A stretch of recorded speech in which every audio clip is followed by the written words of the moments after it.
Mas murang digital transfers, mga bangko at e-wallet nagbawas o nag-alis ng InstaPay at PesoNet fees. Mas marami ng bangko at e-wallet ang nagbabawas o tuluyang nag-aalis ng bayad sa InstaPay at PesoNet transfers upang gawing mas abot kaya ang digital transactions para sa mga Pilipino.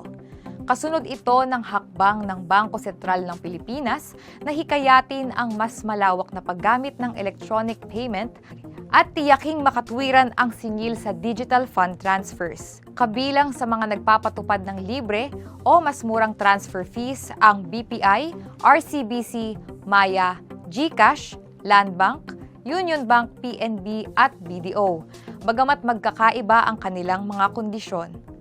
Nagpatupad ang BPI ng libreng InstaPay at PesoNet transfers simula Hulyo 1. Samantala, nag-aalok ang RCBC ng libreng unang 30 InstaPay transfers kada buwan.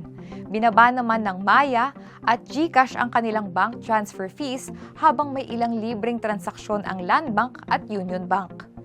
Simula Hulyo 10, nagpatupad din ang PNB ng libreng InstaPay at PesoNet transfers habang inanunsyo rin ng BDO ang libreng serbisyo para sa naturang transfers. Ayon sa BSP, layunin ng mga hakbang na ito na maipadali at mapababa ang gastos ng mga Pilipino sa paggamit ng digital banking services.